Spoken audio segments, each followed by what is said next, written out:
Autrefois, vous étiez ténèbres, et maintenant vous êtes lumière dans le Seigneur.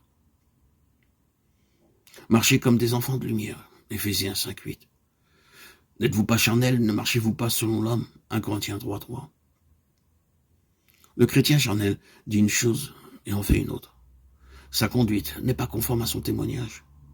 Il vit comme ceux qui ne font pas profession d'être chrétiens et n'a aucune puissance pour gagner des âmes à Christ. Vous êtes-vous reconnu dans ce portrait? Êtes-vous un chrétien charnel? Êtes-vous lassé par le combat et humilié par la défaite, affligé de vos progrès insuffisants, attristé par la stérilité de votre vie, convaincu de votre infidélité, peiné par votre vie hypocrite?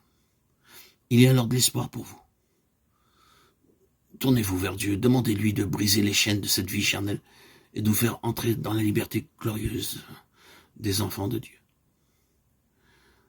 Le monde, c'est tout ce qui ne vient pas du Père. Ce qui n'est pas digne de la vie du Christ dans les cieux n'est pas digne de la vie du chrétien sur la terre. Le monde, c'est aussi la convoitise de la chair, la convoitise des yeux et l'orgueil de la vie.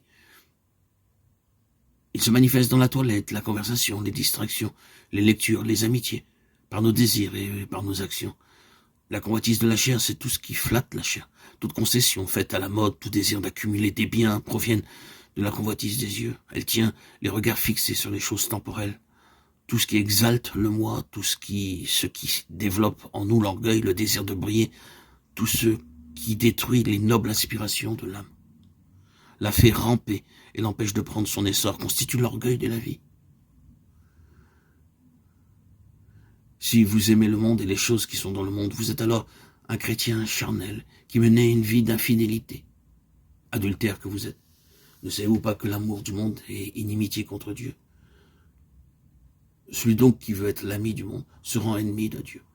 Jacques 4:4. Oui, ces paroles sont sévères. Dieu déclare que tout chrétien qui est ami du monde est ennemi de Dieu et adultère.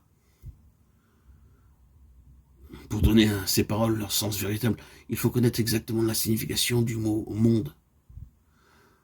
Ce qu'est l'Église pour Christ, le monde l'est pour Satan. Comme Christ agit sur terre par son Église, Satan agit par le monde. Le monde, c'est la vie et la société humaine, sans Dieu. Quels doivent être les rapports du chrétien avec le monde? Tout d'abord, quel rapport le chrétien a-t-il avec Jésus? Christ et le chrétien sont un. Leur union est si absolue que le Saint-Esprit compare leur relation à celle qui existe entre deux époux. Il est naturel dès lors que Dieu ait déclaré que l'attachement au monde équivaut à un adultère spirituel. Partager les plaisirs du monde, s'associer à ses œuvres, accommoder sa vie à ses principes, mettre à exécution son programme, font du chrétien le complice de Satan, l'ami de Satan et l'ennemi de Dieu. N'aimez point le monde, ni les choses qui sont dans le monde. Si quelqu'un aime le monde, l'amour du Père n'est point en lui. Car tout ce qui est dans le monde, la convoitise de la chair, la convoitise des yeux, et l'orgueil de la vie ne vient point du Père, mais vient du monde. 1 Jean 2, 15, 16.